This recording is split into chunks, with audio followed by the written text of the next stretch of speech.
Let's walk through a step-by-step guide for people who actually want to change their behaviors. We can just do this together. Let's imagine that we're coaching someone.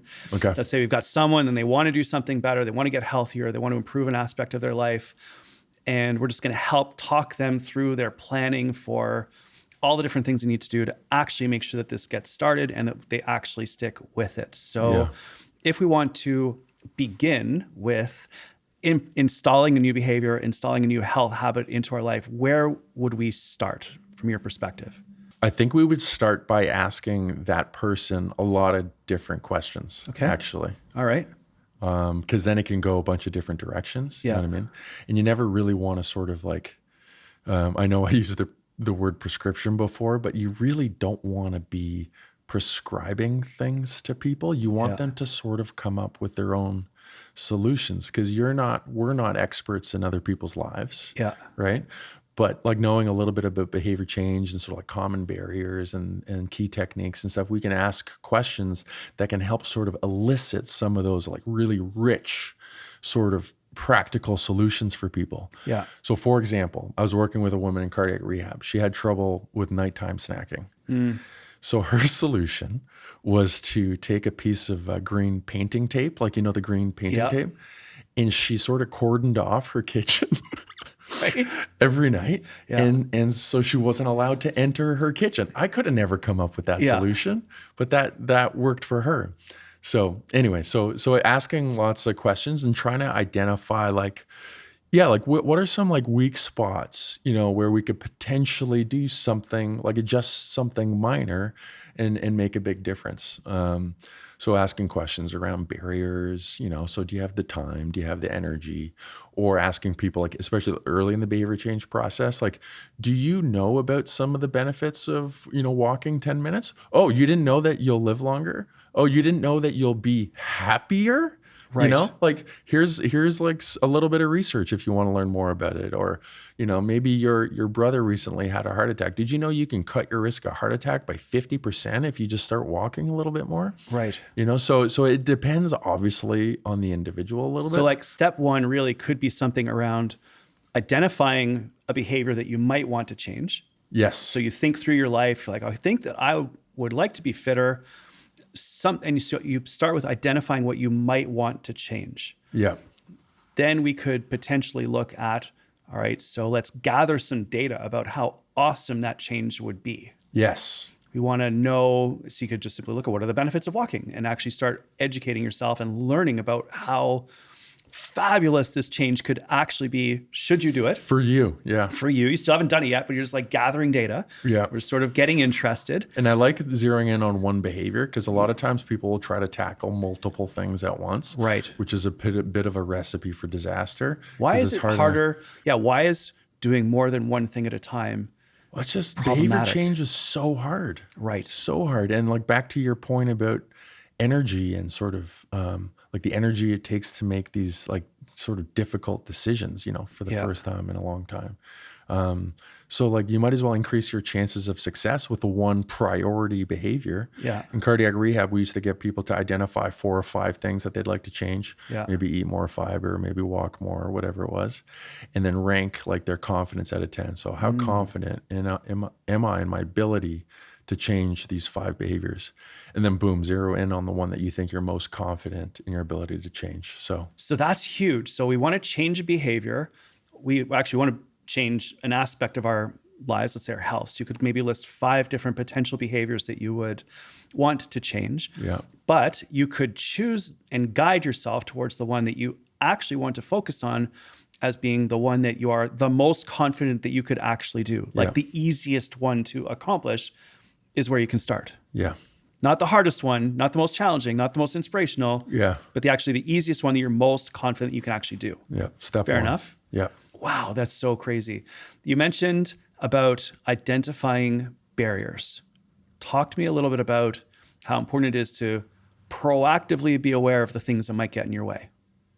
Identifying barriers and sort of even getting ahead of them a little bit is good, because like if you can expect it, then you're much more likely to either overcome or sort of rebound from Right. the barrier. So that would be definitely an important step in the behavior change process. So if step one is sort of identify behavior that's you're likely to change, step two might be like educating, like doing a little bit of reading, and AI generated stuff. Obviously there's hallucinations and stuff, but it helps you identify some like good sort of evidence-based stuff that you can potentially rely on.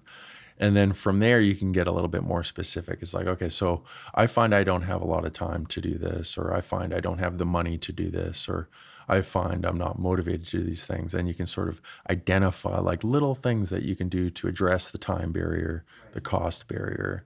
I forget the other one that I mentioned, but so these common barriers, there's all kinds of strategies that have been published and research that could potentially work for you and help you identify that. Time barrier, for example. Got it. And AI might be a tool that you could use to help you to overcome those barriers. I know that recently I put some information into ChatGPT about what I was trying to accomplish from a health perspective. And I said, act as a health coach and walk me through making sure that I integrate this into my day and help me to address some of the challenges in my day, which are A, B, C, D. And it was reasonable and like a great starting point. Yeah. I mean, I guess I do. I'm like, should we encourage people to use these tools? I think we should.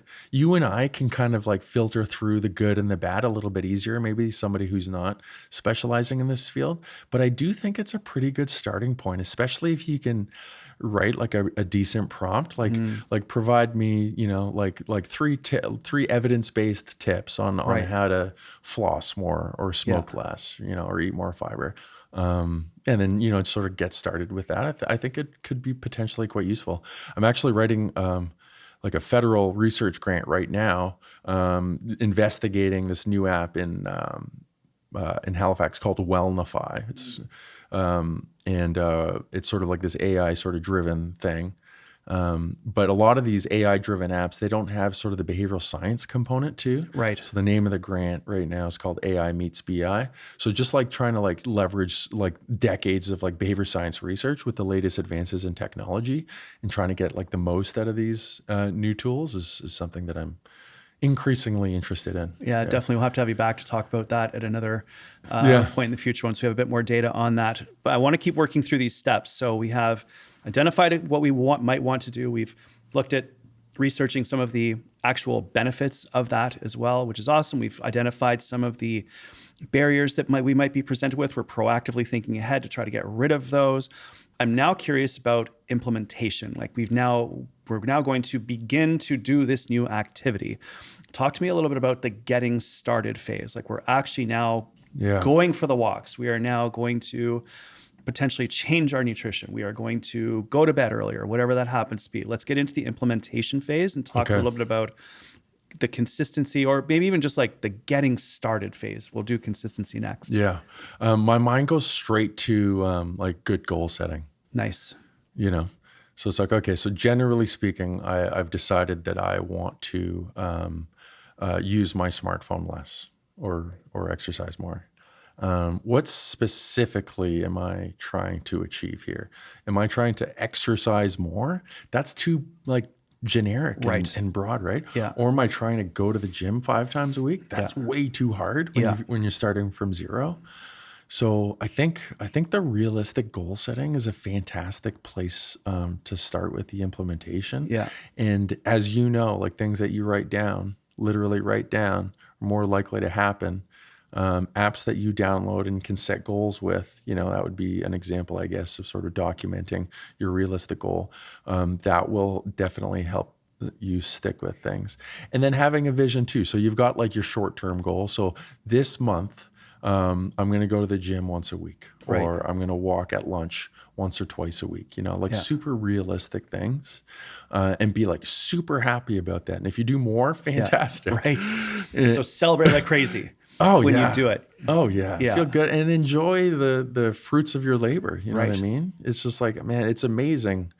I'm a kinesiology professor and I'm amazed every time I step away from my desk and I walk for 10 minutes or 11 minutes and I come back and I'm like, wow, that actually, made me feel better and I'm ready to tackle the next thing. Yeah. So that the realistic goal setting, I think, is a real big one. So I encourage your listeners, viewers, to try to do that. So physical activity is the topic, and walking is such an accessible behavior. Right. Take a look at your smartphone right now, see what your average step count is. Yeah. And then try to hit that every single day, because your average is obviously the average. You've got some days where you're below, some days where you're above. Right. So if you can hit that average most days, you're boosting gonna your nudge it physical. up. Yeah.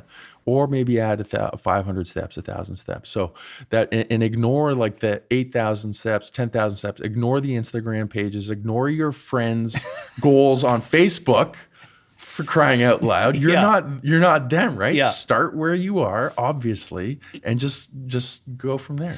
That is so crazy that after all of these years of doing it, I've never thought about just trying to be average, because if you just shoot for your own average, you're immediately increasing and doing better than half the time that you've been doing that thing previously, which will nudge your numbers up. Yeah. That's mind-blowing. Yeah. Like that is such a cool concept.